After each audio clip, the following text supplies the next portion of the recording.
Programme खास खबर देख रहे दर्शकों का स्वागत। मैं हाँ कमलजीत सिद्धू ते तुसीं देख रहे हो द पंजाब टॉक्स। सौं चुक के ना जे इरादिਆਂ ਵਿੱਚ मजबूती ना ਹੋਵੇ तो फिर ਉਹਦਾ कोई फायदा नहीं होवेगा। इस दे उत्ते गल करांगे क्योंकि पिछले दिनी भगवंत मान ने बच्चों को लैके श्री दरबार साहब पहुँच के नशਿਆਂ के खिलाफ सौं चुकी है। तो दूसरी खबर है कि इजराइल हमास जिहड़ा युद्ध है, इस युद्ध के मामले दे विच तय तक जावांगे आखिर ये क्यों युद्ध शुरू होया। ਤਾਂ ਇਸ ਦੇ ਉੱਤੇ ਜਿਹੜੀ ਇੱਕ ਬੁਲੰਦ ਨੈਤਿਕ ਆਵਾਜ਼ ਹੈ ਉਹਦਾ ਚੁੱਕਣਾ ਜ਼ਰੂਰੀ ਹੋਇਆ ਪਿਆ ਹੈ ਕਿਉਂਕਿ ਇਨਸਾਨੀਅਤ ਦਾ ਜੋ ਘਾਣ ਹੁਣ ਇੱਥੇ ਹੋਣਾ ਸ਼ੁਰੂ ਹੋ ਗਿਆ। ਜਿਸ ਤਰੀਕੇ ਨਾਲ ਬੱਚਿਆਂ ਦੇ ਕਤਲ ਹੋਣੇ ਸ਼ੁਰੂ ਹੋ ਗਏ ਨੇ ਔਰ ਉਹਨਾਂ ਥਾਵਾਂ 'ਤੇ ਜਿਹੜੀਆਂ ਕਿ ਅੱਜ ਤੱਕ ਕਿਸੇ ਵੀ ਕਾਨੂੰਨ ਵਿੱਚ ਨਹੀਂ ਲਿਖਿਆ ਕਿ ਉਹਨਾਂ ਦੇ ਉੱਤੇ ਹਮਲੇ ਹੋ ਸਕਦੇ ਆ, ਉੱਥੇ ਵੀ ਉਹ ਹਮਲੇ ਕਰ ਰਹੇ ਆ। ਤਾਂ ਪਹਿਲੀ ਖਬਰ ਵੱਲ ਆਉਂਦੇ ਆ। पिछले दिनी मुख मंत्री भगवंत मान होरां दे वन्नियों सचखंड श्री हरमंदर साहिब जाके स्कूली बच्चों नाल लैके सौं चुकी गई नशियां दे खिलाफ एक मुहिम तोरी गई। हालांकि भगवंत मान सरकार ਜਦੋਂ ਦੀ बनी है उदों ਦੇ लगातार नशियां के खिलाफ ही गल्लां करते आए ने कि असीं नशे जिहड़े आ ਉਹ पंजाब ਦੇ ਵਿੱਚੋਂ खत्म कर देंगे, पर कोई दिन की कोई घंटा ही सुक्का नहीं जाता गा ਜਦੋਂ किते ना कितों किते ना किते नशे की खेप मिलन दी या किसी के नशे नाल मरन दी या किसी नशे की वीडियो वायरल होने दी। यानी कि पिछलियां सरकारां दे नालों भी ज़्यादा खबरां जिहड़ियां आ वो हुण नशियां दियां होण लग पईयां। जां तां इदां हो गया कि पिछलियां सरकारां दे कुछ जिहड़े सीगे नशा तस्करां दे नाल मिले होए आ ਉਹ ਹੋਰ ਸ਼ਹਿ ਦੇ ਰਹੇ ਆ ਵੀ ਸਰਕਾਰ ਨੂੰ ਬਦਨਾਮ ਕੀਤਾ ਜਾਵੇ ਕਿਉਂਕਿ ਪਿਛਲੀਆਂ ਸਰਕਾਰਾਂ 'ਚ ਇੰਨਾ ਕੁਛ ਨਹੀਂ ਸੀਗਾ ਜਿੰਨਾ ਹੁਣ ਹੋਣਾ ਸ਼ੁਰੂ ਹੋ ਗਿਆ। ਜਾਂ ਫਿਰ ਉਦੋਂ ਸੋਸ਼ਲ ਮੀਡੀਆ ਜਿਹੜਾ ਆ ਉਹ ਇੰਨਾ ਜ਼ਿਆਦਾ ਨਹੀਂ ਸੀ ਜਿੰਨਾ ਹੁਣ ਲੋਕਾਂ ਨੇ ਵਰਤਣਾ ਸ਼ੁਰੂ ਕਰ ਦਿੱਤਾ। ਕੁਛ ਵੀ ਹੋ ਸਕਦਾ ਜ਼ਾਹਿਰ ਹੈ, पर ਅੰਮ੍ਰਿਤਸਰ ਪੁਲਿਸ ਦੇ ਵੱਲੋਂ ਨਸ਼ਿਆਂ ਖਿਲਾਫ ਸ਼ੁਰੂ ਕੀਤੀ ਗਈ ਮੁਹਿੰਮ ਦੀ ਸ਼ੁਰੂਆਤ ਪਿਛਲੇ ਦਿਨੀ ਮੁੱਖ ਮੰਤਰੀ ਭਗਵੰਤ ਮਾਨ ਕਰਨ ਲਈ ਅੰਮ੍ਰਿਤਸਰ ਪੁੱਜੇ ਸਨ। ਇਸ ਮੌਕੇ ਦੀ ਅਰਦਾਸ ਸਹੁੰ ਤੇ ਖੇਡਾਂ ਨੂੰ ਸਫਲ ਬਣਾਉਣ ਲਈ 35,000 ਤੋਂ ਵੱਧ ਵਿਦਿਆਰਥੀਆਂ ਦੇ ਨਾਲ ਸ਼੍ਰੀ ਹਰਿਮੰਦਰ ਸਾਹਿਬ ਵਿਖੇ ਚੁੱਕੀ ਗਈ ਸੀਗੀ। ਤਾਂ ਮੁੱਖ ਮੰਤਰੀ ਭਗਵੰਤ ਮਾਨ ਨੇ ਇਸ ਪ੍ਰੋਗਰਾਮ ਵਿੱਚ ਮੁੱਖ ਮਹਿਮਾਨ ਦੇ ਤੌਰ 'ਤੇ ਸ਼ਿਰਕਤ ਕੀਤੀ ਅਤੇ ਸ਼ਹਿਰ ਦੇ ਵੱਧ ਤੋਂ ਵੱਧ ਨੌਜਵਾਨਾਂ ਨੂੰ ਇਸ ਮੁਹਿੰਮ ਦੇ ਨਾਲ ਜੁੜਨ ਲਈ ਪ੍ਰੇਰਿਤ ਕੀਤਾ ਸੀਗਾ। ਮੁੱਖ ਮੰਤਰੀ ਮਾਨ ਵੱਲੋਂ ਉਸ ਦਿਨ ਹਰਿਮੰਦਰ ਸਾਹਿਬ ਪੁੱਜੇ ਅਤੇ ਸ਼ਿਰਕਤ ਕੀਤੀ ਔਰ ਇਸ ਪ੍ਰੋਗਰਾਮ ਦੇ ਵਿੱਚ ਖਾਸ ਤੌਰ 'ਤੇ ਸਕੂਲੀ ਵਿਦਿਆਰਥੀ ਜਿਹੜੇ ਸੀਗੇ ਉਹਨਾਂ ਦੀ ਗਿਣਤੀ ਕੋਈ 40,000 ਦੇ ਕਰੀਬ ਸੀਗੀ, ਜਿਨ੍ਹਾਂ ਨੇ ਪੀਲੀਆਂ ਦਸਤਾਰਾਂ ਸਜਾਈਆਂ ਹੋਈਆਂ ਸਨ। ਅਤੇ ਇਹ ਸਾਰਾ ਵਾਕਾ ਜੋ ਆ ਪੁਰਾਣੇ ਸ਼ਹਿਰ ਦੇ 4 ਗੇਟਾਂ ਤੋਂ ਸ਼ੁਰੂ ਹੋ ਕੇ ਹਰਿਮੰਦਰ ਸਾਹਿਬ ਤੱਕ ਜੋ ਸੀ ਇਹ ਯਾਤਰਾ ਪੁੱਜੀ। ਇੱਥੇ ਅਰਦਾਸ ਕੀਤੀ ਗਈ, ਉਸ ਦੇ ਵਿੱਚ ਮੁੱਖ ਮੰਤਰੀ ਭਗਵੰਤ ਮਾਨ ਹੋਰਾਂ ਨੇ ਖਾਸ ਤੌਰ ਦੇ ਉੱਤੇ ਸ਼ਿਰਕਤ ਕੀਤੀ ਸੀ। ਯੋਜਨਾ ਮੁਤਾਬਕ ਪ੍ਰੋਗਰਾਮ ਦੀ ਸ਼ੁਰੂਆਤ ਵਿੱਚ 40,000 ਵਿਦਿਆਰਥੀਆਂ ਨੇ ਪੀਲੀਆਂ ਦਸਤਾਰਾਂ ਸਜਾਈਆਂ ਸਨ। ਅਰਦਾਸ ਦੀ ਸਮਾਪਤੀ ਤੋਂ ਬਾਅਦ ਸ਼੍ਰੋਮਣੀ ਗੁਰਦੁਆਰਾ ਪ੍ਰਬੰਧਕ ਕਮੇਟੀ ਦੇ ਵੱਲੋਂ ਪ੍ਰਸ਼ਾਦ ਵੰਡਿਆ ਗਿਆ ਔਰ ਇਸ ਪ੍ਰੋਗਰਾਮ ਨੂੰ ਸਫਲ ਬਣਾਉਣ ਲਈ ਅੰਮ੍ਰਿਤਸਰ ਪੁਲਿਸ ਵੱਲੋਂ ਹਰ ਸੰਭਵ ਜਿਹੜੇ ਕਦਮ ਸੀ ਉਹ ਚੁੱਕੇ ਗਏ ਨੇ। ਤਾਂ ਮੈਂ ਇੱਥੇ ਦੱਸ ਦੇਣਾ ਚਾਹੂੰਗਾ ਕਿ ਇੱਕ ਵਾਰ ਇਹ ਫੇਰ ਸਹੁੰ ਚੁੱਕੀ ਗਈ ਆ। ਵੈਸੇ ਤਾਂ ਸਹੁੰ ਚੁੱਕਣ ਦਾ ਜਿਹੜਾ ਗੱਲ ਆ ਧਾਰਮਿਕ ਜਾਂ ਧਰਮ ਨੂੰ ਵਿੱਚ ਲਿਆਉਣਾ ਬੜੀ ਅਜੀਬ ਜੀ ਗੱਲ ਲੱਗਦੀ ਆ ਜਦੋਂ ਸਰਕਾਰਾਂ ਆਪਣੇ ਤੌਰ 'ਤੇ ਇਸ ਤਰ੍ਹਾਂ ਦੀਆਂ ਜ਼ਿੰਮੇਵਾਰੀਆਂ ਤੋਂ ਪਾਸੇ ਹੋ ਕੇ, ਇਹ ਜ਼ਿੰਮੇਵਾਰੀ ਤੋਂ ਪਾਸੇ ਹੁਣ ਮੈਂ ਤਾਂ ਕਹਿ ਰਿਹਾ ਵੀ ਧਰਮ ਦੀ ਆਸਥਾ ਲੈ ਕੇ ਤੁਸੀਂ ਕੰਮ ਕਰਨਾ ਹੈ ਤਾਂ ਕਿ ਉਹ ਗੱਲ ਜਿਹੜੀ ਤੁਸੀਂ ਕੀਤੀ ਆ ਕਿ ਉਸ ਦੇ ਉੱਤੇ ਪੂਰਾ ਉਤਰ ਸਕੋਗੇ, ਸਵਾਲ ਇਹ ਖੜਾ ਹੁੰਦਾ ਹੈ। ਕਿਉਂਕਿ ਕੈਪਟਨ ਅਮਰਿੰਦਰ ਸਿੰਘ ਨੇ ਵੀ ਤਲਵੰਡੀ ਸਾਬੋ ਤਖਤ ਸ਼੍ਰੀ ਦਮਦਮਾ ਸਾਹਿਬ ਵਿਖੇ ਜਦੋਂ ਦੂਸਰੀ ਵਾਰੀ ਸੱਤਾ ਵਿੱਚ ਆਏ ਸੀਗੇ ਅਤੇ ਉਹਨਾਂ ਨੇ ਗੁਟਕਾ ਸਾਹਿਬ ਦੇ ਉੱਤੇ ਹੱਥ ਰੱਖ ਕੇ ਸਹੁੰ ਖਾਧੀ ਸੀ ਕਿ ਮੈਂ ਪੰਜਾਬ ਨੂੰ ਨਸ਼ਾ ਮੁਕਤ ਕਰ ਦੇਊਂਗਾ। ਔਰ ਫਿਰ ਕੈਪਟਨ ਸਾਹਿਬ ਨੂੰ ਵਿਰੋਧੀ ਪਾਰਟੀਆਂ ਨੇ ਤਾਂ ਘੇਰਨਾ ਹੀ ਘੇਰਨਾ ਸੀ, ਉਹਨਾਂ ਦੀ ਆਪਦੀ ਪਾਰਟੀ ਵਾਲਿਆਂ ਨੇ ਉਹਨਾਂ ਨੂੰ ਵਾਰ-ਵਾਰ ਇਸ ਗੱਲ ਦੇ ਉੱਤੇ ਘੇਰੀ ਰੱਖਿਆ ਵੀ ਤੁਸੀਂ ਤਾਂ ਸਹੁੰ ਖਾਧੀ ਸੀ। ਔਰ ਅਖੀਰ ਹੋਇਆ ਇੱਦਾਂ ਕਿ ਕੈਪਟਨ ਸਰਕਾਰ ਨੂੰ ਆਪਦੇ 5 ਸਾਲ ਪੂਰੇ ਹੋਣ ਤੋਂ ਪਹਿਲਾਂ ਹੀ ਖਾਸ ਤੌਰ 'ਤੇ ਕੈਪਟਨ ਅਮਰਿੰਦਰ ਸਿੰਘ ਨੂੰ ਉਹਨਾਂ ਦੇ ਅਹੁਦੇ ਤੋਂ ਹੀ ਕਾਂਗਰਸ ਹਾਈਕਮਾਂਡ ਵੱਲੋਂ ਲਾਂਭੇ ਕਰ ਦਿੱਤਾ ਗਿਆ ਸੀਗਾ। ਕਾਰਨ ਕਈ ਸੀਗੇ ਕਿਉਂਕਿ ਕੈਪਟਨ ਨੇ ਜਿਹੜੇ ਵਾਅਦੇ ਕੀਤੇ ਸੀਗੇ ਉਹ ਕਾਂਗਰਸ ਸਰਕਾਰ ਦੇ ਵੇਲੇ ਕੀਤੇ ਸੀ, ਉਹ ਵਫਾ ਨਹੀਂ ਹੋਏ। ਔਰ ਦੂਜੀ ਸਰਕਾਰ ਜੇ ਭਗਵੰਤ ਮਾਨ ਸਰਕਾਰ ਆਈ ਆ ਤਾਂ ਇਹਨਾਂ ਨੇ ਵੀ ਪੰਜਾਬ ਦੇ ਵਿੱਚੋਂ ਨਸ਼ੇ ਅਤੇ ਗੈਂਗਸਟਰਾਂ ਦਾ ਖਾਤਮਾ ਕਰਨ ਦੀ ਗੱਲ ਕੀਤੀ ਸੀਗੀ। ਔਰ ਕੈਪਟਨ ਅਮਰਿੰਦਰ ਸਿੰਘ ਦੇ ਸਮੇਂ ਤਾਂ ਗੱਲ ਇੱਥੋਂ ਤੱਕ ਪੁੱਜ ਗਈ ਸੀਗੀ ਕਿ ਨਸ਼ਿਆਂ ਨੂੰ ਜੜੋਂ ਪੁੱਟਣ ਦੀ ਉਹਨਾਂ ਨੇ ਸਹੁੰ ਚੁੱਕੀ ਸੀਗੀ। ਕੈਪਟਨ ਅਮਰਿੰਦਰ ਸਿੰਘ ਦੇ ਕਾਰਜਕਾਲ ਵਿੱਚ ਨਸ਼ੇ ਦੇ ਵਪਾਰ ਦਾ ਖਾਤਮਾ ਤਾਂ ਕੀ ਹੋਣਾ ਸੀ, ਨਸ਼ੇ ਦੇ ਵਪਾਰੀਆਂ ਨੇ ਆਪਣੀ ਤਾਕਤ ਜ਼ਰੂਰ ਵਧਾ ਲਈ। ਕਾਂਗਰਸ ਸਰਕਾਰ ਵੱਲੋਂ ਨਸ਼ਿਆਂ ਵਿਰੁੱਧ ਜੰਗ ਦੀ ਸ਼ੁਰੂਆਤ ਬੜੀ ਠੋਸ ਤੇ ਚੰਗੇ ਕਦਮਾਂ ਦੇ ਨਾਲ ਹੋਈ ਸੀ। ਐਸਟੀਐਫ ਵਿੱਚ ਡੀਪੀਆਈਜੀ ਹਰਪ੍ਰੀਤ ਸਿੰਘ ਦੀ ਕਮਾਨ ਹੇਠ ਇੱਕ ਅਜਿਹੀ ਯੋਜਨਾ ਬਣਾਈ ਗਈ ਸੀ ਕਿ ਨਾ ਸਿਰਫ ਨਸ਼ੇ ਦੇ ਖਾਤਮੇ ਬਾਰੇ ਨਵੀਂ ਸੋਚ ਲੈ ਕੇ ਆਈ ਸੀ, ਬਲਕਿ ਬੱਚਿਆਂ ਨੂੰ ਛੋਟੀ ਉਮਰੇ ਇਸ ਪ੍ਰਤੀ ਚੁਕੰਨਾ ਕਰਨ ਤੋਂ ਲੈ ਕੇ ਲੋਕਾਂ ਨੂੰ ਨਸ਼ੇ ਵਿਰੁੱਧ ਲੜਾਈ ਵਾਸਤੇ ਪੁਲਿਸ ਦੇ ਯਤਨਾਂ ਵਿੱਚ ਭਾਈਵਾਲ ਬਣਾਉਣ ਲਈ ਵੀ ਤਿਆਰ ਕਰਦੀ ਸੀ। ਅੱਜ ਉਹਨਾਂ ਦੀ ਗੱਲ ਕਰਨੀ ਜ਼ਰੂਰੀ ਹੈ ਕਿਉਂਕਿ ਉਹ ਹਾਰ ਗਏ ਸਨ। ਹਾਰੇ ਇਸ ਕਰਕੇ ਕਿਉਂਕਿ ਉਹਨਾਂ ਨੇ ਜਦ ਸਿਸਟਮ ਦੇ ਵਿੱਚੋਂ ਅਫਸਰ ਹੀ ਨਸ਼ੇ ਦੇ ਵਪਾਰ ਵਿੱਚ ਲਿਬੜੇ ਹੋਏ ਫੜ ਲਏ ਤਾਂ ਸਿਆਸਤਦਾਨ ਲੱਤਾਂ ਡਾਹ ਕੇ ਵਿਚਕਾਰ ਬਹਿ ਗਏ। ਇੱਕ ਵਕਤ ਸੀ ਜਦੋਂ ਰਾਤ ਨੂੰ ਐਸਟੀਐਫ ਵੱਲੋਂ ਇੱਕ ਵੱਡਾ ਅਫਸਰ ਕਾਬੂ ਕੀਤਾ ਗਿਆ ਸੀ ਤੇ ਮੀਡੀਆ ਦੇ ਕੁਝ ਲੋਕਾਂ ਨੂੰ ਵੱਡੇ ਪ੍ਰਗਟਾਵੇ ਵਾਸਤੇ ਤੜਕੇ ਤਿਆਰ ਰਹਿਣ ਵਾਸਤੇ ਆਖਿਆ ਗਿਆ ਸੀ, ਪਰ ਰਾਤੋਂ ਰਾਤ ਹੀ ਸਿਆਸਤਦਾਨਾਂ ਤੇ ਨਸ਼ਿਆਂ ਦੇ ਸੁਦਾਗਰਾਂ ਦੇ ਵਿਚਕਾਰ ਰਿਸ਼ਤੇ ਐਸਟੀਐਫ ਦੇ ਉੱਤੇ ਹਾਵੀ ਹੋ ਗਏ। ਔਰ ਪਤਾ ਕਿੰਨਿਆਂ ਦੀ ਪੋਲ ਖੁੱਲ੍ਹਣੀ ਸੀਗੀ। ਮਸਲਾ ਇਹ ਹੈ ਜਿਹੜਾ ਮੈਂ ਸ਼ੁਰੂ ਤੋਂ ਗੱਲ ਕੀਤੀ ਹੈ ਕਿ ਮੁੱਦਾ ਪੰਜਾਬ ਦੇ ਵਿੱਚ ਨਸ਼ੇ ਦਾ ਖਤਮ ਹੋ ਜਾਣ, ਪਰ ਬਹੁਤ ਸਾਰੀਆਂ ਕਾਲੀਆਂ ਭੇਡਾਂ ਜਿਹੜੀਆਂ ਆ ਲੀਡਰਾਂ ਦੇ ਰੂਪ 'ਚ ਇੱਥੇ ਬੈਠੀਆਂ ਜਾਂ ਅਫਸਰਸ਼ਾਹੀ ਦੇ ਰੂਪ ਵਿੱਚ ਬੈਠੀਆਂ ਆ, ਜਿਹੜੀਆਂ ਨਸ਼ਾ ਤਸਕਰਾਂ ਦੇ ਕੋਲੋਂ ਹਿੱਸਾ ਖਾਂਦੀਆਂ ਆ। ਸਪਸ਼ਟ ਗੱਲ ਹੈ, ਇਹਦੇ ਵਿੱਚ ਕਹਿਣ 'ਚ ਕੋਈ ਹਰਜ ਨਹੀਂ ਗਾ। ਔਰ ਉਹ ਕਾਲੀਆਂ ਭੇਡਾਂ ਜਿਹੜੀਆਂ ਆ ਜਿਨ੍ਹਾਂ ਨੇ ਆਪਦੇ ਕਾਰੋਬਾਰ ਆਪ ਕਰੋੜਾਂਪਤੀ ਹੋ ਚੁੱਕੇ ਆ, ਜ਼ਮੀਨਾਂ ਦੇ ਮਾਲਕ ਹੋ ਚੁੱਕੇ ਆ, ਵੱਡੀਆਂ ਫਰਮਾਂ ਦੇ ਮਾਲਕ ਹੋ ਚੁੱਕੇ ਆ, ਵੱਡੇ ਬੰਗਲਿਆਂ ਦੇ ਮਾਲਕ ਹੋ ਚੁੱਕੇ ਆ, ਵੱਡੀਆਂ ਜਿਹੜੇ ਆ ਉਹਨਾਂ ਕੋਲੇ ਕਰੋੜਾਂ ਦੀਆਂ ਜਾਇਦਾਦਾਂ ਆ ਔਰ ਬੈਂਕ ਬੈਲੈਂਸ ਆ ਕਰੋੜਾਂ ਦੇ ਰੂਪ ਵਿੱਚ। ਦਿਨ ਰਾਤ ਮਾਵਾਂ ਦੇ ਪੁੱਤਾਂ ਨੂੰ ਮਰਵਾ ਰਹੇ ਆ, ਨਸ਼ੇ ਵੇਚ ਰਹੇ ਆ। ਇਸ ਕਰਕੇ ਫੜੇ ਤਾਂ ਜਾਣ, ਪਰ ਗੱਲ ਆ ਕਿ ਕਮਜ਼ੋਰੀਆਂ ਉਹਨਾਂ ਦੀਆਂ ਆਪਣੀਆਂ ਆ। ਤੋ ਇਸ ਕਰਕੇ ਜਿਹੜੀ ਐਸਟੀਐਫ ਬਣਾਈ ਗਈ ਸੀ, ਐਸਟੀਐਫ ਦਾ ਜਦੋਂ ਪਤਾ ਲੱਗ ਗਿਆ ਕਿ ਇਹਦੇ ਵਿੱਚ ਲੀਡਰਸ਼ਿਪ ਪੈ ਗਈ ਆ, ਸਿਆਸਤਦਾਨਾਂ ਤੇ ਨਸ਼ਿਆਂ ਦੇ ਸਤਾਗਰਾਂ ਦੇ ਵਿਚਾਲੇ ਇਹ ਰਿਸ਼ਤਾ ਆ, ਇਹ ਇੱਕ ਜਾਲ ਹੈ। ਇਹ ਜਾਲ ਪੂਰੇ ਮੁਲਕ ਦੇ ਵਿੱਚ ਫੈਲਿਆ ਹੋਇਆ ਆ, ਇਹ ਟੁੱਟ ਨਹੀਂ ਸਕਦਾ ਗਾ। ਇਸ ਕਰਕੇ ਇਹ ਵੀ ਪਤਾ ਆ ਕਿ ਕਿਹੜੇ ਲੀਡਰ ਦੇ ਉੱਤੇ ਉਂਗਲ ਚੁੱਕੀ ਗਈ ਸੀ, ਕਿਹੜੇ ਲੀਡਰ ਨੂੰ ਅੰਦਰ ਤੁੰਨਿਆ ਗਿਆ ਸੀਗਾ, ਕਿਹੜੇ ਲੀਡਰ ਦਾ ਹਜੇ ਵੀ ਚਿੱਠਾ ਖੁੱਲ੍ਹਣ ਵਾਲਾ ਪਿਆ ਆ, ਔਰ ਪਤਾ ਨਹੀਂ ਕਿਹੜੀਆਂ ਤਾਕਤਾਂ ਜਿਹੜੀਆਂ ਮੌਜੂਦਾ ਸਰਕਾਰ ਨੂੰ ਵੀ ਹਜੇ ਤੱਕ ਰੋਕੀ ਬੈਠੀਆਂ ਆ, ਔਰ ਖਾਸ ਤੌਰ ਤੇ ਹਾਈ ਕੋਰਟ ਦੇ ਵਿੱਚ ਬੈਠੇ ਜੱਜਾਂ ਤੱਕ ਨੂੰ ਵੀ ਇਸ ਮਾਮਲੇ ਦੇ ਵਿੱਚ ਖਰੀਦਿਆ ਗਿਆ ਆ ਕਿ ਉਹ ਕੋਈ ਗੱਲ ਖੁੱਲ੍ਹ ਕੇ ਕਰਨਾ ਨਹੀਂ ਚਾਹੁੰਦੇ, ਵਕੀਲ ਕੇਸ ਲੜਨਾ ਨਹੀਂ ਚਾਹੁੰਦੇ। ਜਿਹੜਾ ਗੱਲ ਚੁੱਕਦਾ ਆ ਉਹਨੂੰ ਗੁੱਠੇ ਲਾ ਦਿੱਤਾ ਜਾਂਦਾ। ਐਸਟੀਐਫ ਨੂੰ ਵੀ ਇਸ ਮਾਮਲੇ ਨੂੰ ਦਬਾਉਣ ਦੀ ਗੱਲ ਕਹੀ ਗਈ ਸੀਗੀ ਤੇ ਅੰਦਰੋਂ ਅੰਦਰ ਹੀ ਐਸਟੀਐਫ ਨੂੰ ਉਦੋਂ ਖਤਮ ਕਰ ਦਿੱਤਾ ਗਿਆ ਸੀ।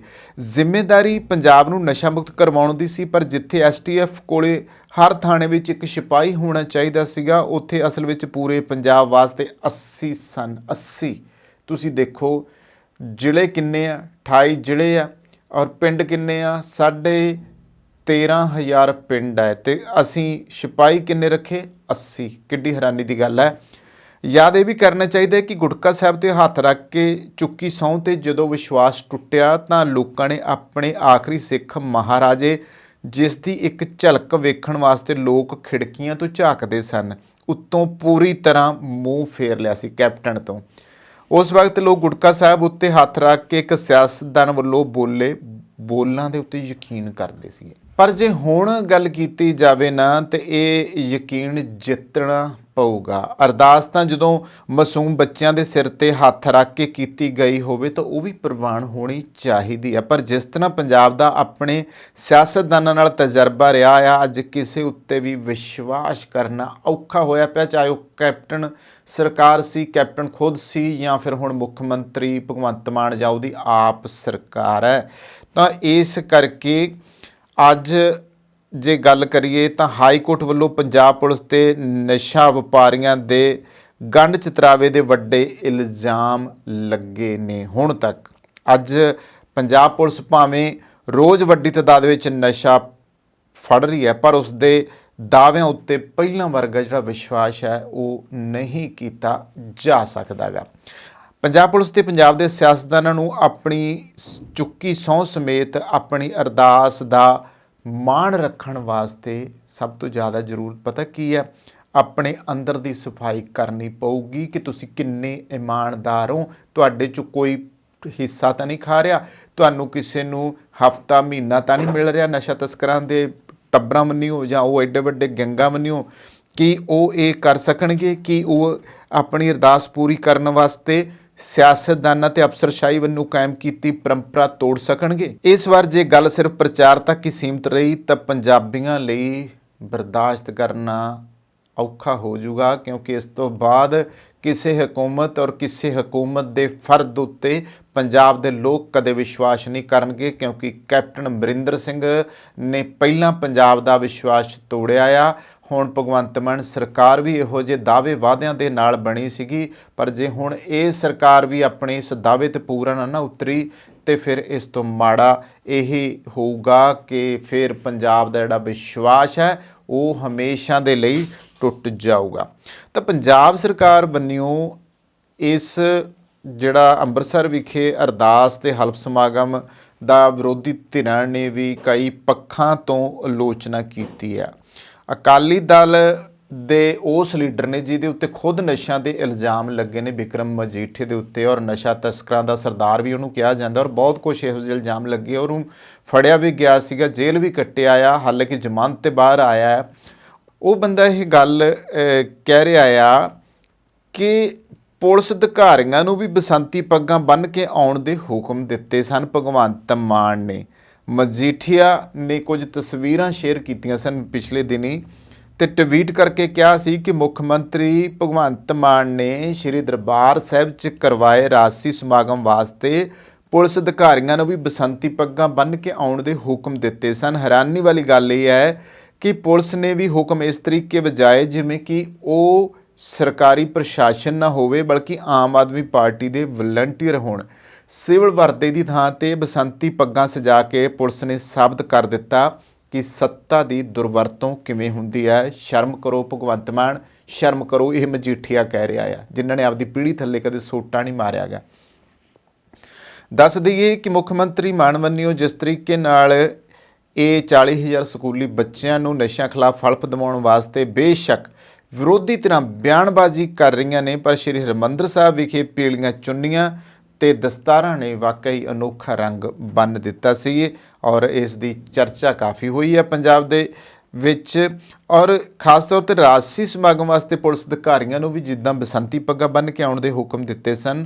ਹੈਰਾਨੀ ਵਾਲੀ ਗੱਲ ਹੈ ਕਿ ਪੁਲਿਸ ਨੇ ਵੀ ਹੁਕਮ ਇਸ ਤਰ੍ਹਾਂ ਵਜਾਏ ਕਿ ਜਿਵੇਂ ਉਹ ਆਮ ਆਦਮੀ ਪਾਰਟੀ ਦੇ ਵਲੰਟੀਅਰ ਹੋਣ। ਸਿਵਲ ਵਰਦੀ ਦੀ ਥਾਂ ਤੇ ਬਸੰਤੀ ਪੱਗਾਂ ਸਜਾ ਕੇ ਪੁਲਿਸ ਨੇ ਸਾਬਤ ਕਰ ਦਿੱਤਾ ਆ। ਦਰਅਸਲ ਹੋਇਆ ਕੀ ਸੀ ਕਿ ਅੰਮ੍ਰਿਤਸਰ ਪੁਲਿਸ ਕਮਿਸ਼ਨਰੇਟ ਵੱਲੋਂ ਨਸ਼ਿਆਂ ਖਿਲਾਫ ਸ਼ੁਰੂ ਕੀਤੀ ਗਈ ਮੁਹਿੰਮ ਦਾ ਹੋਪ ਇਨੀਸ਼ੀਏਟਿਵ ਅਰਦਾਸ ਹਲਫ ਤੇ ਖੇਡਾਂ ਸਮਾਗਮ ਦੌਰਾਨ ਬੁੱਧਵਾਰ ਪਿਛਲੇ ਸ਼ਹਿਰ ਅੰਮ੍ਰਿਤਸਰ ਦੇ ਵਿੱਚ ਪੀੜੀਆਂ ਦਸਤਾਰਾਂ ਦੇ ਨਾਲ ਚਾਰੇ ਪਾਸੇ ਰੌਣਕਾਂ ਲੱਗੀਆਂ ਸਨ। ਅੰਮ੍ਰਿਤਸਰ ਪੁਲਿਸ ਦੇ ਕਮਿਸ਼ਨਰ ਨੌਨਿਹਾਲ ਸਿੰਘ ਵੱਲੋਂ ਸ਼ਹਿਰ ਵਿੱਚ ਬੱਚਿਆਂ ਤੇ ਨੌਜਵਾਨਾਂ ਨੂੰ ਖੇਡਾਂ ਵੱਲ ਪ੍ਰੇਰਿਤ ਕਰਨ ਤੇ ਨਸ਼ਿਆਂ ਤੋਂ ਦੂਰ ਰਹਿਣ ਦਾ ਇਹ ਨਵਾਂ ਉਪਰਾਲਾ ਕੀਤਾ ਗਿਆ ਸੀਗਾ। ਸੋ ਇਸ ਤਹਿਤ ਲਗਭਗ ਜਿਹੜੇ 40,000 ਸਕੂਲੀ ਬੱਚੇ ਪੀਲੀਆਂ ਦਸਤਾਰਾਂ, ਪੀਲੇ ਪਟਕੇ ਤੇ ਪੀਲੇ ਦੁਪੱਟੇ ਲੈ ਕੇ ਇਸ ਸਮਾਗਮ ਦੇ ਵਿੱਚ ਸ਼ਾਮਲ ਹੋਏ ਸਨ ਤੇ ਦਰਬਾਰ ਸਾਹਿਬ ਪੁੱਜ ਕੇ ਇਹਨਾਂ ਨੇ ਅਰਦਾਸ ਕੀਤੀ ਸੀ। ਪਰ ਸਵਾਲ ਹੁਣ ਫਿਰ ਉਹੀ ਉੱਠਦਾ ਆ ਕਿ ਆਖਰ ਇਹ ਸਰਕਾਰ ਜੋ ਉਸ ਤਰੀਕੇ ਦੇ ਮਿਸ਼ਨ ਲੈ ਕੇ ਚੱਲ ਰਹੀ ਹੈ, ਜਿਸ ਤਰੀਕੇ ਦੇ ਇਸ ਤਰੀਕੇ ਅਰਦਾਸ ਕੀਤੀ ਗਈ ਹੈ, ਇੱਦੋਂ ਪਹਿਲਾਂ ਵੀ ਤਾਂ ਹੋਈ ਸੀਗੀ, ਉੱਥੇ ਵੀ ਤਾਂ ਸਹੁੰ ਚੁੱਕੀ ਗਈ ਸੀ, ਇੱਥੇ ਅਰਦਾਸ ਕੀਤੀ ਗਈ ਹੈ। ਗੱਲ ਤਾਂ ਧਰਮ ਨੂੰ ਆੜੇ ਲਿਆਉਣ ਦੀ ਆ, ਔਰ ਇਹਦੇ ਬਾਵਜੂਦ ਵੀ ਜੇ ਸਰਕਾਰ ਆਪਣੇ ਵਾਅਦੇ ਨਾਲ ਵਫਾ ਨਾ ਕਰ ਸਕੀ ਤਾਂ ਫਿਰ ਪੰਜਾਬ ਦਾ ਕਿਸੇ ਵੀ ਸਿਆਸਤਦਾਨ ਦੇ ਉੱਤੇ ਕਦੇ ਵੀ ਯਕੀਨ ਨਹੀਂ ਰਹਿ ਜਾਏਗਾ। ਬਲਕਿ ਯਕੀਨ ਹੁਣ ਤਾਂ ਨਾ ਪੁਲਿਸ ਦੇ ਉੱਤੇ ਰਹਿ ਰਿਹਾ, ਜੋ ਖਾਨਾ ਪੂਰਤੀਆਂ ਹੁੰਦੀਆਂ ਅਸੀਂ ਪਹਿਲਾਂ ਹੀ ਦੇਖਦੇ ਆਏ ਕਿ ਪੁਲਿਸ ਦੇ ਉੱਤੇ ਵੀ ਹੁਣ ਜਦੋਂ ਕਹਿੰਦੇ ਜੀ ਫਲਾਨੀ ਜਗ੍ਹਾ ਅਸੀਂ ਇੰਨੀ ਜਿਹੜੇ ਆ ਨਸ਼ੇ ਦੀ ਖੇਪ ਫੜੀ ਆ, ਆਖਰ ਉਹ ਨਸ਼ੇ ਦੀਆਂ ਖੇਪਾਂ ਜਾਂਦੀਆਂ ਕਿੱਥੇ ਆ? ਉਹਨਾਂ ਦਾ ਕਦੇ ਕਿਸੇ ਨੇ ਪੁੱਛਿਆ, ਕਦੇ ਕਿਸੇ ਨੇ RTA ਪਾ ਕੇ ਪੁੱਛਿਆ ਕਿ ਜਿਹੜੀ ਪੁਲਿਸ ਇੰਨਾ ਕਰੋੜਾਂ ਅਰਬਾਂ ਦਾ ਨਸ਼ਾ ਫੜਦੀ ਹੈ, ਇਕੱਲੀ ਪੰਜਾਬ ਪੁਲਿਸ, ਉਹ ਜਾਂਦਾ ਕਿੱਥੇ ਆ? ਕਿ ਉਹਨੂੰ ਸੜ ਫੂਕ ਦਿੱਤਾ ਜਾਂਦਾ ਹੈ ਕਿ ਫਿਰ ਉਹ ਤਸਕਰਾਂ ਨਾਲ ਹੀ ਮਿਲੀ ਭੁਗਤ ਕਰਕੇ ਫਿਰ ਕਿਤੇ ਹੋਰ ਹੀ ਤੋਰ ਦਿੱਤਾ ਜਾਂਦਾ ਆ? ਇਹ ਬੜੇ ਸਵਾਲ ਡੂੰਘੇ ਆ। ਇਹਦੇ ਉੱਤੇ ਕਦੇ ਪੰਜਾਬੀ ਜਿਹੜੇ ਆ ਉਹ ਖੁੱਲ੍ਹ ਕੇ ਪੁੱਛਣ, ਕੋਈ RTA ਆ ਕੇ ਪੁੱਛੇ ਤਾਂ ਸਵਾਲ ਦਾ ਜਿਹੜਾ ਜਵਾਬ ਉਹ ਵੀ ਮਿਲ ਸਕਦਾ ਹੈ, ਬਸ਼ਰਤੇ ਨਸ਼ੇ ਫੜੇ ਜਾਣਗੇ, ਦਿਖਾਵੇਬਾਜ਼ੀਆਂ ਹੁੰਦੀਆਂ ਰਹਿਣਗੀਆਂ ਔਰ ਗੱਲਾਂ 'ਤੇ ਯਕੀਨ ਕਰਨਾ ਔਖਾ ਹੋ ਜਾਊਗਾ। ਆਉਂਦੇ ਹਾਂ ਅਗਲੀ ਖਬਰ ਵੱਲ। ਇਜ਼ਰਾਈਲ ਅਤੇ ਹਮਾਸ ਜੰਗ ਵਿੱਚ ਅੱਜ ਸੱਚਮੁੱਚ ਜੋ ਕੁਝ ਹੋ ਰਿਹਾ ਹੈ ਉਸ ਦੇ ਉੱਤੇ ਇੱਕ ਬੁਲੰਦ ਆਵਾਜ਼ ਚੁੱਕਣ ਦੀ ਲੋੜ ਹੈ। ਦੁਖਦਾਇਕ ਸਥਿਤੀ ਬਣੀ ਹੋਈ ਹੈ ਔਰ ਮੈਂ ਸਾਹਿਰ ਲੁਧਿਆਣਵੀ ਹੋਰਾਂ ਦਾ ਉਹ ਮੈਨੂੰ ਗਜ਼ਲ ਚੇਤੇ ਆ ਜਾਂਦੀ ਹੈ, ਜਿਹਦਾ ਇੱਕ ਸ਼ੇਰ ਹੈ ਕਿ ਬੰਬ ਜਿਹੜੇ ਫਟਦੇ ਆ ਹੈ ਨਾ, ਬੰਬ मशरक़ में फटे या मगरब में चले, माओ के बेटे ही शहीद होते हैं, माओ की गोद ही उजड़ती है। ये सारा कुछ इदां ही हुंदा आ कि इंसानियत का कत्ल होता है, मुआशरा क्या क्या करता है और ये निज़ाम किदां दा है, ये सानू नज़र आ रहा है कि वाकई ही ਬੰਬ ਚਾਹੇ ਕਿਤੇ ਵੀ ਫਟੇ, ਕਿਹੜੇ ਵੀ ਮੁਲਕ ਦੇ ਵਿੱਚ, ਚਾਹੇ ਜਿਵੇਂ ਅਸੀਂ ਵੀ ਜੰਗਾਂ ਲੜੀਆਂ ਆ, ਮਾਵਾਂ ਦੇ ਪੁੱਤ ਮਰਦੇ ਆ, ਇਨਸਾਨੀਅਤ ਦਾ ਕਤਲ ਹੁੰਦਾ। ਇਨਸਾਨੀਅਤ ਦਾ ਕਤਲ ਉੱਥੇ ਹੋ ਰਿਹਾ, ਇਜ਼ਰਾਈਲ ਦੇ ਵਿੱਚ ਹੋ ਰਿਹਾ, ਹਮਾਸ ਦੇ ਵਿੱਚ ਹੋ ਰਿਹਾ ਆ। ਗੱਲ ਕਰਾਂਗੇ ਪਿਛੋਕੜ ਦੇ ਵਾਸਤੇ ਯਹੂਦੀ ਕੌਣ ਹੈ ਜਿਹੜੇ ਉੱਥੇ ਜੰਗ ਲੜੀ ਜਾਂਦੇ ਆ। ਯਹੂਦੀ ਕੌਣ ਹੈ? ਉਹ ਯਹੂਦੀ ਧਰਤੀ ਦੇ ਦੂਸਰੇ ਲੋਕਾਂ ਵਾਂਗ ਉਹਨਾਂ ਦੇਸ਼ਾਂ ਨੂੰ ਆਪਣਾ ਘਰ ਕਿਉਂ ਨਹੀਂ ਬਣਾਉਂਦੇ ਜਿੱਥੇ ਉਹਨਾਂ ਦਾ ਜਨਮ ਹੋਇਆ ਅਤੇ ਜਿੱਥੇ ਉਹ ਰੋਜੀ ਰੋਟੀ ਕਮਾਉਂਦੇ ਨੇ। ਫਲਸਤੀਨ ਦੀ ਗੱਲ ਕਰ ਲਈਏ ਨਾ, ਤੇ ਫਲਸਤੀਨ ਉਵੇਂ ਹੀ ਅਰਬਾਂ ਦਾ ਆ ਜਿਵੇਂ ਇੰਗਲੈਂਡ ਅੰਗਰੇਜ਼ਾਂ ਦਾ, ਫਰਾਂਸ ਫਰਾਂਸੀਸੀਆਂ ਦਾ, ਅਤੇ ਅਰਬਾਂ ਦੀ ਥਾਂ 'ਤੇ ਯਹੂਦੀਆਂ ਨੂੰ ਵਸਾਉਣਾ ਗਲਤ ਅਤੇ ਅਣਮਨੁੱਖੀ ਹੈ। ਜੋ ਫਲਸਤੀਨ ਵਿੱਚ ਹੋ ਰਿਹਾ ਉਸ ਸਮੇਂ ਭਾਵ 1938 ਵਿੱਚ ਜਦੋਂ ਫਲਸਤੀਨ ਵਿੱਚ ਅੰਗਰੇਜ਼ਾਂ ਦੀ ਹਕੂਮਤ ਯਹੂਦੀਆਂ ਨੂੰ ਉੱਥੇ ਵਸਾ ਰਹੀ ਸੀ ਤਾਂ ਉਸ ਨੂੰ ਕਿਸੇ ਵੀ ਨੈਤਿਕ ਨੇਮ ਰਾਹੀਂ ਠੀਕ ਨਹੀਂ ਠਹਿਰਾਇਆ ਜਾ ਸਕਦਾ, ਕਿਉਂਕਿ ਗੱਲ ਇੱਥੇ ਹੁੰਦੀ ਹੈ ਕਿ ਜਿਹੜੀ ਤਾਂ ਇਹ ਜਗ੍ਹਾ ਸੀਗੀ ਜਿਹਦੀ ਮੈਂ ਗੱਲ ਕਰਦਾ ਪਿਆ, ਉਹ ਜਗ੍ਹਾ ਤਾਂ ਸੀਗੀ ਅਰਬਾਂ ਦੀ, ਹੈ ਨਾ, ਅਤੇ ਇਸ ਕਰਕੇ ਅਰਬਾਂ ਦੀ ਜਿਹੜੀ ਜਗ੍ਹਾ ਹੈ, ਹੁਣ ਉਹ ਅਰਬ ਹੀ ਹੈ ਨਾ ਹਮਾਸ ਵਾਲੇ ਜਿਹੜੇ ਲੜਦੇ ਪਏ ਆ। ਔਰ ਜੇ ਤੁਸੀਂ ਇੱਕ ਗੱਲ ਸੁਣੋ, ਇੱਕ ਜ਼ਮੀਨ ਹੈ ਤੁਹਾਡੀ, ਪੈਲੀ ਆ, ਜੇ ਮੈਂ ਉੱਦਾਂ ਗੱਲ ਤੁਹਾਨੂੰ ਇੱਕ ਮਿਸਾਲ ਦੇ ਤੌਰ 'ਤੇ ਕਰਾਂ, ਉੱਥੇ ਆ ਕੇ ਕੋਈ ਵਾਹੀ ਹੋਰ ਕਰੇ, ਉੱਥੇ ਆਪਦੀ ਮਾਲਕੀ ਕੋਈ ਹੋਰ ਕਰੇ, ਅਤੇ ਜਿਹੜਾ ਅਸਲੀ ਜ਼ਮੀਨ ਦਾ ਵਾਰਸ ਆ ਤਾਂ ਕੀ ਉਹਨੂੰ ਗੁੱਸਾ ਨਹੀਂ ਆਊਗਾ? ਉਹਦੇ ਸਾਹਮਣੇ ਹੀ ਕੋਈ ਹੋਰ ਆ ਕੇ ਉਹਦਾ ਸ਼ਰੀਕ ਬਣ ਬੈਠਾ ਅਤੇ ਉਹਦੀ ਜ਼ਮੀਨ ਵਾਹ ਰਿਹਾ, ਉੱਤੇ ਕਬਜ਼ਾ ਕਰ ਰਿਹਾ, ਆਪਦੀ ਮਾਲਕੀ ਜ਼ਾਹਿਰ ਕਰ ਰਿਹਾ, ਅਤੇ ਉਹ ਕਦੇ ਵੀ ਜਦੋਂ ਸਾਹਮਣੇ ਆਪਦੇ ਸ਼ਰੀਕ ਨੂੰ ਇੱਦਾਂ ਵੱਧਦਾ ਫੁੱਲਦਾ ਅਤੇ ਮਾਲਕੀ ਦਾ ਜਿਹੜਾ ਰੋਹਬ ਪਾਉਂਦਾ ਨਜ਼ਰ ਆਊਗਾ ਅਤੇ ਉਹਨੂੰ ਬਰਦਾਸ਼ਤ ਨਹੀਂ ਹੋਊਗਾ। ਅਜਿਹਾ ਹੀ ਹੋ ਰਿਹਾ ਉਹਨਾਂ ਅਰਬਾਂ ਦੇ ਨਾਲ ਜਿਨ੍ਹਾਂ ਦੀ ਜ਼ਮੀਨ ਦੇ ਉੱਤੇ ਅੰਗਰੇਜ਼ਾਂ ਨੇ ਇਸ ਤਰੀਕੇ ਨਾਲ ਯਹੂਦੀ ਲੋਕਾਂ ਨੂੰ ਵਸਾਇਆ ਸੀਗਾ। ਤਾਂ ਮਨਮੱਤੇ ਅਰਬਾਂ ਨੂੰ ਨੁੱਕਰੇ ਲਾ ਕੇ ਫਲਸਤੀਨ ਦਾ ਉਸ ਦਾ ਕੋਈ ਹਿੱਸਾ ਯਹੂਦੀਆਂ ਨੂੰ ਆਪਣੇ ਕੌਮੀ ਵਸੇਬ ਬਣਾਉਣ ਲਈ ਦੇਣਾ ਮਨੁੱਖਤਾ ਦੇ ਵਿਰੁੱਧ ਅਪਮਾਨ ਹੋਊਗਾ। 85 ਸਾਲ ਪਹਿਲਾਂ ਲਿਖੇ ਗਏ ਇਹ ਸ਼ਬਦ ਕਿਸੇ ਫਲਸਤੀਨੀ ਜਾਂ ਅਰਬ ਚਿੰਤਕ ਦੇ ਨਹੀਂ, ਪਤਾ ਕਿਹਨੇ ਲਿਖੇ ਸੀਗੇ? ਮਹਾਤਮਾ ਗਾਂਧੀ ਨੇ ਲਿਖੇ ਸੀਗੇ। ਇਹ ਲੇਖ 26 ਨਵੰਬਰ 1938 ਦੇ ਹਰੀਜਨ ਅਖਬਾਰ ਦੇ ਵਿੱਚ ਪ੍ਰਕਾਸ਼ਿਤ ਹੋਇਆ ਸੀ। ਗੁਜਰਾਤ ਤੋਂ ਮਹਾਤਮਾ ਗਾਂਧੀ ਹਰੀਜਨ ਨਾਂ ਦਾ ਇੱਕ ਅਖਬਾਰ ਕੱਢਦਾ ਹੁੰਦਾ ਸੀ, ਉਸ ਅਖਬਾਰ ਦੇ ਵਿੱਚ ਇਹ ਜ਼ਿਕਰ ਕੀਤਾ ਗਿਆ ਸੀਗਾ। ਇਸ ਲੇਖ ਵਿੱਚ ਗਾਂਧੀ ਨੇ ਇਹ ਵੀ ਲਿਖਿਆ ਸੀ ਕਿ ਮੇਰਾ ਯਹੂਦੀਆਂ ਨਾਲ ਹਮਦਰਦੀ ਮੈਨੂੰ ਨਿਆਂ ਦੇ ਪੱਖੋਂ ਅੰਨ੍ਹਿਆ ਨਹੀਂ ਕਰ ਸਕਦੀ। ਯਹੂਦੀਆਂ ਵਾਸਤੇ ਕੌਮੀ ਵਸੇਬ ਦੀ ਗੱਲ ਨੂੰ ਮੈਂ ਸਹੀ ਨਹੀਂ ਮੰਨਦਾ। ਨਾਜ਼ੀਆਂ ਨੇ 1930-40 ਦੇ ਵਿੱਚ ਯਹੂਦੀਆਂ ਦੇ ਉੱਤੇ ਅਕੈਦ ਜ਼ੁਲਮ ਕੀਤੇ। 60 ਲੱਖ ਯਹੂਦੀ ਮਾਰੇ ਗਏ, ਲੱਖਾਂ ਬੇਘਰ ਹੋਏ ਅਤੇ ਲੱਖਾਂ ਯਤੀਮ ਹੋ ਗਏ ਸਨ। ਤੱਥ ਇਹ ਆ, ਇਹ ਸਭ ਕੁਝ ਯੂਰਪ ਵਿੱਚ ਵਾਪਰਿਆ। ਯਹੂਦੀ ਸਦੀਆਂ ਤੋਂ ਵਿਤਕਰਿਆਂ ਦਾ ਸ਼ਿਕਾਰ ਰਹੇ ਆ। ਮਹਾਤਮਾ ਗਾਂਧੀ ਯਹੂਦੀਆਂ ਨਾਲ ਹੋਏ ਅਨਿਆਂ ਦਾ ਵਿਰੋਧ ਕਰਦੇ ਸਨ, ਪਰ ਉਹ ਅੰਗਰੇਜ਼ ਸਰਕਾਰ ਦੇ ਇਸ ਮਨਸੂਬੇ ਨਾਲ ਸਹਿਮਤ ਨਹੀਂ ਸਨ ਕਿ ਯਹੂਦੀਆਂ ਨੂੰ ਹੋਰ ਦੇਸ਼ਾਂ ਤੋਂ ਲਿਆ ਕੇ ਫਲਸਤੀਨ ਵਿੱਚ ਇਸ ਲਈ ਵਸਾ ਦਿੱਤਾ ਜਾਵੇ ਕਿਉਂਕਿ ਪੁਰਾਣੀ ਬਾਈਬਲ ਅਨੁਸਾਰ ਹਜ਼ਾਰਾਂ ਸਾਲ ਪਹਿਲਾਂ ਯਹੂਦੀ ਫਲਸਤੀਨ ਵਿੱਚ ਵੱਸਦੇ ਸਨ। ਉਹਨੂੰ ਚੱਕਿਆ ਗਿਆ, ਬਾਈਬਲ ਦੇ ਉਹਨਾਂ ਪੱਖਾਂ ਨੂੰ ਚੱਕਿਆ ਗਿਆ। ਯਹੂਦੀ ਹਰ ਦੇਸ਼ ਵਿੱਚ ਵੱਸਦੇ ਨੇ, ਰੂਸ, ਪੋਲੈਂਡ, ਜਰਮਨ, ਯੂਕਰੇਨ ਵਿੱਚ ਸਭ ਤੋਂ ਜ਼ਿਆਦਾ। ਅਮਰੀਕਾ ਵਿੱਚ ਉਹਨਾਂ ਦੀ ਵਸੋਂ ਵੀ ਵੱਧ ਰਹੀ ਹੈ ਅਤੇ ਗਾਂਧੀ ਦਾ ਖਿਆਲ ਸੀ ਕਿ ਉਹ ਇਹਨਾਂ ਦੇਸ਼ਾਂ ਵਿੱਚ ਵੱਸਦੇ ਰਹਿਣ, ਫਲਸਤੀਨੀ ਅਰਬਾਂ ਨੂੰ ਉਜਾੜ ਕੇ ਇਜ਼ਰਾਈਲ ਵਰਗਾ ਮੁਲਕ ਨਾ ਬਣਾਇਆ ਜਾਵੇ।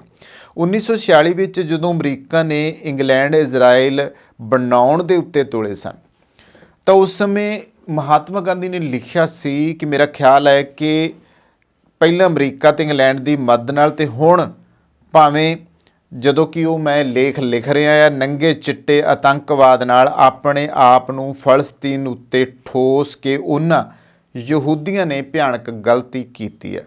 ਹੈਰਾਨੀ ਵਾਲੀ ਕੋਈ ਗੱਲ ਨਹੀਂ ਕਿ ਉਹਨਾਂ ਦੇ ਦੁਖਾਂਤਕ ਹਾਲਤ ਕਾਰਨ ਮੇਰੀ ਹਮਦਰਦੀ ਉਹਨਾਂ ਦੇ ਨਾਲ ਹੈ। ਬੰਦਾ ਸੋਚਦਾ ਹੈ ਕਿ ਬੁਰੇ ਦਿਨਾਂ ਨੇ ਉਹਨਾਂ ਨੂੰ ਅਮਨ ਦਾ ਪਾਠ ਪੜ੍ਹਾਇਆ ਹੋਣਾ ਹੈ, ਪਰ ਉਹ ਅਮਰੀਕੀ ਸਰਮਾਏ ਅਤੇ ਅੰਗਰੇਜ਼ਾਂ ਦੇ ਦਿੱਤੇ ਹਥਿਆਰਾਂ ਨਾਲ ਇੱਕ ਅਜਿਹੀ ਥਾਂ 'ਤੇ ਕਬਜ਼ਾ ਕਿਉਂ ਕਰ ਰਹੇ ਨੇ ਜਿਹੜੀ ਉਹਨਾਂ ਨੂੰ ਜੀ ਆਇਆਂ ਨੂੰ ਨਹੀਂ ਕਹਿੰਦੀ। ਯਾਨੀ ਕਿ ਉਹੀ ਗੱਲ ਆ ਕਿ ਇਹਨਾਂ ਨੇ ਅਮਰੀਕਾ ਨੇ ਅਤੇ ਇੰਗਲੈਂਡ ਨੇ ਇਹਨਾਂ ਯਹੂਦੀਆਂ ਨੂੰ ਇੱਥੇ ਫਲਸਤੀਨ ਯਾਨੀ ਕਿ ਉਸ ਥਾਂ ਦੇ ਉੱਤੇ ਵਸਾਇਆ ਗਾ ਜਿਹਦਾ ਬਾਈਬਲ ਵਿੱਚ ਜ਼ਿਕਰ ਸੀਗਾ ਕਿ ਕਦੇ ਇਹ ਯਹੂਦੀ ਉੱਥੋਂ ਉਜਾੜੇ ਗਏ ਸਨ। ਹਿਟਲਰ ਨੇ ਇਹਨਾਂ ਯਹੂਦੀਆਂ ਦੇ ਉੱਤੇ ਗੈਸ ਚੈਂਬਰਾਂ ਵਿੱਚ ਪਾ ਕੇ ਮਾਰਿਆ, ਇਹਨਾਂ ਦਾ ਲੱਖਾਂ ਦੀ ਤਾਦਾਦ ਵਿੱਚ ਕਤਲੇਆਮ ਕੀਤਾ ਆ। ਔਰ ਜੇ ਹੌਲੋਕਾਸਟ ਮਿਊਜ਼ੀਅਮ ਦੀ ਗੱਲ ਕੀਤੀ ਜਾਵੇ ਤਾਂ ਤੁਸੀਂ ਉਹਦੀ ਸਾਰੀ ਸਥਿਤੀ ਦੇਖੋਗੇ ਕਿ ਯਹੂਦੀਆਂ ਦੇ ਉੱਤੇ ਕੀ ਕੀ ਜ਼ੁਲਮ ਹੋਏ ਆ। ਇਹ ਸੀ ਫਲਸਤੀਨੀਆਂ ਦੇ ਹੱਕ ਦੇ ਵਿੱਚ ਜਿਹੜੀ ਮਹਾਤਮਾ ਗਾਂਧੀ ਦੀ ਉੱਚੀ ਨੈਤਿਕ ਆਵਾਜ਼ ਫਲਸਤੀਨ ਵਿੱਚ ਇਜ਼ਰਾਈਲ ਬਣਾਉਣ ਦੇ ਵਿਰੁੱਧ ਉਸ ਸਮੇਂ ਜਦੋਂ ਇੰਗਲੈਂਡ ਦਾ ਪ੍ਰਧਾਨ ਮੰਤਰੀ ਐਂਟਲੀ, ਜਿਹੜਾ ਉਹਦਾ ਨਾਂ ਸੀ ਪੂਰਾ ਕਲੀਮੈਂਟ ਐਂਟਲੀ, ਅਮਰੀਕਾ ਦਾ ਰਾਸ਼ਟਰਪਤੀ ਹੋਰੀ ਟਰੂਮੈਨ ਤੇ ਸੋਵੀਅਤ ਯੂਨੀਅਨ ਦਾ ਮੁਖੀ ਜੋਸਫ ਸਟਾਲਿਨ ਸਾਰੇ ਇਸ ਗੱਲ ਉੱਤੇ ਸਹਿਮਤ ਸਨ ਕਿ ਫਲਸਤੀਨ ਵਿੱਚ ਇਜ਼ਰਾਈਲ ਨਾਂ ਦਾ ਨਵਾਂ ਦੇਸ਼ ਬਣਾਇਆ ਜਾਵੇ ਤੇ ਇਹਨਾਂ ਤਾਕਤਾਂ ਦੀ ਹਮਾਇਤ ਨਾਲ ਸੰਯੁਕਤ ਰਾਸ਼ਟਰ ਦੇ 29 ਨਵੰਬਰ 1947 ਦੇ ਫੈਸਲੇ ਤਹਿਤ ਇਜ਼ਰਾਈਲ ਬਣਾਉਣ ਦੀ ਤਜਵੀਜ਼ ਮਨਜ਼ੂਰ ਕੀਤੀ ਗਈ ਹੈ। ਅਰਬ ਦੇਸ਼ਾਂ ਨੇ ਮੁਖਾਲਫਤ ਕੀਤੀ। ਜਵਾਹਰ ਲਾਲ ਨਹਿਰੂ ਦੀ ਅਗਵਾਈ ਵਿੱਚ ਭਾਰਤ ਨੇ ਵੀ ਇਸ ਦਾ ਵਿਰੋਧ ਕੀਤਾ ਸੀਗਾ। ਹੁਣ ਗੱਲ ਇਹ ਹੈ ਕਿ ਜਿਵੇਂ ਮੈਂ ਜ਼ਿਕਰ ਕੀਤਾ ਕਿ ਅਸਲ ਵਿੱਚ ਜਿਹੜਾ ਮੁਲਕ ਸੀਗਾ ਉਹ ਤਾਂ ਸੀਗਾ ਅਰਬਾਂ ਦਾ, ਹੈ ਨਾ, ਫਲਸਤੀਨ। ਔਰ ਫਲਸਤੀਨ ਦੀ ਧਰਤੀ, ਅਰਬਾਂ ਦੀ ਧਰਤੀ ਦੇ ਉੱਤੇ ਇਹਨਾਂ ਤਿੰਨਾਂ ਮੁਲਕਾਂ ਨੇ, ਰੂਸ ਨੇ, ਇੰਗਲੈਂਡ ਨੇ, ਅਮਰੀਕਾ ਨੇ ਮਿਲ ਕੇ ਯਹੂਦੀਆਂ ਲਈ ਨਵਾਂ ਮੁਲਕ ਇਜ਼ਰਾਈਲ ਖੜਾ ਕਰ ਦਿੱਤਾ। ਮੁੱਦਾ ਇਹ ਹੈ 1948 ਵਿੱਚ ਅਰਬ ਦੇਸ਼ਾਂ ਤੇ ਇਜ਼ਰਾਈਲ ਵਿਚਕਾਰ ਜੰਗ ਹੋਈ ਜਿਸ ਵਿੱਚ ਇਜ਼ਰਾਈਲ ਦੀ ਜਿੱਤ ਹੋਈ। ਫਲਸਤੀਨ ਦੇ ਵੱਡੇ ਹਿੱਸੇ ਉੱਤੇ ਉਹਨਾਂ ਦਾ ਕਬਜ਼ਾ ਹੋ ਗਿਆ। ਗਾਜ਼ਾ ਤੇ ਮਿਸਰ ਦੇ ਪੱਛਮੀ ਬੈਕ, ਜਾਰਡਨ ਦਰਿਆ ਦੇ ਪੱਛਮੀ ਕੰਢੇ ਵਾਲਾ ਫਲਸਤੀਨ ਦੇ ਹਿੱਸੇ ਉੱਤੇ ਜਾਰਡਨ ਨੇ ਕਬਜ਼ਾ ਕਰ ਲਿਆ। ਇਜ਼ਰਾਈਲ ਨੇ ਲਗਭਗ 7 ਲੱਖ ਫਲਸਤੀਨੀਆਂ ਨੂੰ ਬੇਘਰ ਕਰਕੇ ਗਾਜ਼ਾ ਤੇ ਪੱਛਮੀ ਬੈਂਕ ਦੇ ਇਲਾਕਿਆਂ ਵਿੱਚ ਧੱਕ ਦਿੱਤਾ ਤੇ 1948 ਵਿੱਚ ਸ਼ੁਰੂ ਹੋਇਆ ਇਹ ਉਜਾੜਾ ਕਦੇ ਖਤਮ ਨਹੀਂ ਹੋਇਆ। ਉਹ ਉਜਾੜਾ ਅੱਜ ਵੀ ਚੱਲਦਾ ਪਿਆ ਆ। 1967 ਦੀ ਜੰਗ ਵਿੱਚ ਇਜ਼ਰਾਈਲ ਨੇ ਗਾਜ਼ਾ ਦੇ ਵੈਸਟ ਬੈਂਕ ਤੇ ਫਿਰ ਕਬਜ਼ਾ ਕਰ ਲਿਆ। ਲੱਖਾਂ ਫਲਸਤੀਨੀ ਫਿਰ ਲਿਬਨਾਨ, ਜਾਰਡਨ, ਮਿਸਰ ਅਤੇ ਹੋਰ ਅਰਬ ਤੇ ਯੂਰਪ ਦੇਸ਼ਾਂ ਵਿੱਚ ਸ਼ਰਨਾਰਥੀ ਬਣ ਗਏ। ਉਹਨਾਂ ਨੂੰ ਆਪਣਾ ਦੇਸ਼ ਗਾਜ਼ਾ ਤੇ ਪੱਛਮੀ ਬੈਕ ਵਿੱਚ ਬੇਵਤਨੇ ਬਣ ਕੇ ਅਣਮਨੁੱਖੀ ਹਾਲਾਤਾਂ ਵਿੱਚ ਰਹਿਣਾ ਪਿਆ। ਇਹਨਾਂ ਹਾਲਾਤਾਂ ਵਿੱਚ ਦਹਿਸ਼ਤਗਰਦ ਜਥੇਬੰਦੀ ਹਮਾਸ ਜਨਮੀ। ਆ ਜਿਹੜਾ ਹਮਾਸ ਹਮਲੇ ਕਰ ਰਿਹਾ ਉਹ ਇਹਨਾਂ ਕਰਕੇ ਆ, ਜਦੋਂ ਤੁਹਾਨੂੰ ਆਪਣੇ ਹੀ ਘਰ ਦੇ ਵਿੱਚੋਂ ਬੇਘਰਾ ਕਰ ਦਿੱਤਾ ਜਾਵੇ ਤੇ ਜ਼ਾਹਿਰ ਆ ਕਿ ਫਿਰ ਵਿਰੋਧੀ ਸੁਰ ਉੱਠਣੀ ਜਾਇਜ਼ ਹੈ। ਇਸ ਨੂੰ ਨਜਾਇਜ਼ ਨਹੀਂ ਕਿਹਾ ਜਾ ਸਕਦਾ। ਹਾਲਾਂਕਿ ਮੈਂ ਜੰਗ ਨੂੰ ਜਾਇਜ਼ ਨਹੀਂ ਕਹੂੰਗਾ, ਪਰ ਗਲਤ ਇਹ ਆ ਜਿਨ੍ਹਾਂ ਦੀ ਮਲਕੀਅਤ ਉੱਤੇ, ਜਾਇਦਾਦ ਉੱਤੇ ਕੋਈ ਆ ਕੇ ਕਬਜ਼ਾ ਕਰ ਲਵੇ ਉਹ ਕਿਸ ਤਰੀਕੇ ਬੇਅਣਖੇ ਬੇਜ਼ਮੀਰੇ ਹੋ ਕੇ ਚੁੱਪ ਕਰ ਜਾਣ। ਅਕਸਰ ਤਾਂ ਲਹੂ ਉਬਾਲੇ ਖਾਂਦਾ ਹੀ ਆ ਤੇ ਉਹਦਾ ਖਮਿਆਜ਼ਾ ਹੁਣ ਅੱਜ ਜਿਹੜਾ ਹੈਗਾ ਇਜ਼ਰਾਈਲ ਨੂੰ ਭੁਗਤਣਾ ਪੈ ਰਿਹਾ ਹੈ। ਤਾਂ ਹੁਣ ਸਿਆਸੀ ਮਾਹਰਾਂ ਅਨੁਸਾਰ ਸ਼ੁਰੂਆਤੀ ਦਿਨਾਂ ਵਿੱਚ ਇਜ਼ਰਾਈਲ ਤੇ ਅਮਰੀਕਾ ਨੇ ਇਸ ਜਥੇਬੰਦੀ ਨੂੰ ਫਲਸਤੀਨੀਆਂ ਦੀ ਜਮਹੂਰੀ ਜਥੇਬੰਦੀ ਪੀਪਲਜ਼ ਲਿਬਰੇਸ਼ਨ ਆਰਗੇਨਾਈਜੇਸ਼ਨ, ਜਿਸ ਦਾ ਆਗੂ ਯਾਸਰ ਅਰਾਫਾਤ ਸੀ, ਦੇ ਵਿਰੁੱਧ ਵਰਤਿਆ। ਮਹਾਤਮਾ ਗਾਂਧੀ ਨੇ ਇਕੱਲਿਆਂ ਨੇ ਆਵਾਜ਼ ਨਹੀਂ ਸੀ ਚੱਕੀ ਗਈ। ਇਸ ਦੁਨੀਆ ਦੇ ਵਿੱਚ ਨੈਤਿਕ ਗੱਲ ਕਰਦੀਆਂ, ਨੈਤਿਕ ਆਵਾਜ਼ ਬੁਲੰਦ ਕਰਦੀਆਂ ਦੁਨੀਆ ਦੀਆਂ ਹੋਰ ਵੀ ਅਜਿਹੀਆਂ ਆਵਾਜ਼ਾਂ ਸਨ, ਪਰ ਦੁਨੀਆ ਦੀਆਂ ਵੱਡੀਆਂ ਤਾਕਤਾਂ ਸਾਹਮਣੇ ਕਿਸ ਦਾ ਜ਼ੋਰ ਚੱਲ ਸਕਦਾ ਸੀ। ਇਤਿਹਾਸ ਦਾ ਦੁਖਾਂਤਕ ਵਿਰੋਧਾਭਾਸ ਹੈ ਕਿ ਸਟਾਲਿਨ ਨੇ ਆਪਣੀ 1913 ਦੀ ਲਿਖਤ ਕੌਮੀ ਸਵਾਲ ਦੇ ਪਹਿਲੇ ਫੁੱਟਨੋਟ ਵਿੱਚ ਯਹੂਦੀਵਾਦ ਦਾ ਵਿਰੋਧ ਕੀਤਾ ਸੀ, ਪਰ 1947-48 ਵਿੱਚ ਜਾਇਨਿਸਟਾਂ ਦੀ ਇਜ਼ਰਾਈਲ ਬਣਾਉਣ ਦੀ ਹਮਾਇਤ ਵੀ ਕੀਤੀ ਸੀ। ਇੱਕ ਪਾਸੇ ਵਿਰੋਧ ਔਰ ਉਹ ਦੂਸਰੇ ਪਾਸੇ ਹਮਾਇਤ ਕੀਤੀ। ਔਰ ਸੋਵੀਅਤ ਯੂਨੀਅਨ ਨੇ ਚੈਕੋਸਲੋਵਾਕੀਆ ਰਾਹੀਂ ਉਹਨਾਂ ਨੂੰ ਹਥਿਆਰ ਵੀ ਪਹੁੰਚਾਏ। ਅਮਰੀਕਾ, ਸੋਵੀਅਤ ਯੂਨੀਅਨ ਤੇ ਇੰਗਲੈਂਡ ਇਜ਼ਰਾਈਲ ਨੂੰ ਮਾਨਤਾ ਦੇਣ ਵਾਲੇ ਦੇਸ਼ਾਂ ਦੇ ਵਿੱਚੋਂ ਮੋਹਰੀ ਸਨ। ਇਸ ਗੱਲ ਨੂੰ ਯਾਦ ਰੱਖਿਓ। ਫਲਸਤੀਨੀਆਂ ਨਾਲ ਵਾਪਰੇ ਦੁਖਾਂਤ ਲਈ ਬਹੁਤ ਸਾਰੇ ਦੇਸ਼ ਜ਼ਿੰਮੇਵਾਰ ਨੇ। ਅਰਬ ਦੇਸ਼ ਵੀ, ਕਿਉਂਕਿ ਉਹਨਾਂ ਨੇ ਕਦੇ ਵੀ ਗੰਭੀਰਤਾ ਨਾਲ ਫਲਸਤੀਨੀਆਂ ਦਾ ਸਾਥ ਨਹੀਂ ਦਿੱਤਾ। ਉਹਨਾਂ ਨੇ ਫਲਸਤੀਨ ਵਿੱਚ ਮੂਲਵਾਦ ਦੇ ਧਾਰਮਿਕ ਕੱਟੜਤਾ ਵਧਾਈ ਅਤੇ ਜਮਹੂਰੀਅਤ ਸਿਆਸੀ ਪਣ ਨੂੰ ਪਣਪਣ ਨਹੀਂ ਦਿੱਤਾਗਾ। ਅਜਿਹੀ ਸਿਆਸਤ ਕਿਤੇ ਥੋੜ੍ਹੇ ਸਮੇਂ ਲਈ ਤਾਂ ਸਫਲ ਹੋ ਸਕਦੀ ਆ, ਪਰ ਲੰਮੇ ਸਮੇਂ ਲਈ ਨਹੀਂ। ਜ਼ਬਰ ਵਿਰੁੱਧ ਲੜਨ ਲਈ ਮਨੁੱਖੀ ਕਦਰਾਂ ਕੀਮਤਾਂ ਵਾਲੀ ਨੈਤਿਕਤਾ ਦੇ ਆਧਾਰ 'ਤੇ ਅਜਿਹੀ ਜਮਹੂਰੀਅਤ ਸਿਆਸਤ ਦੀ ਜਿਹੜੀ ਲੋੜ ਹੈ ਨਾ, ਉਹ ਸਭ ਤੋਂ ਜ਼ਿਆਦਾ ਪੈਂਦੀ ਆ, ਜਿਸ ਵਿੱਚ ਜ਼ਬਰ ਵਿਰੁੱਧ ਲੜਾਈ ਦਾ ਮਤਲਬ ਕਿਸੇ ਧਰਮ, ਫਿਰਕੇ, ਨਸਲ ਜਾਂ ਨਫ਼ਰਤ ਨਹੀਂ ਹੁੰਦਾਗਾ। ਸੰਘਰਸ਼ ਮਨੁੱਖਤਾ ਅਤੇ ਜਮਹੂਰੀਅਤ ਦੇ ਆਧਾਰ 'ਤੇ ਹੀ ਕੀਤਾ ਜਾ ਸਕਦਾ ਹੈ।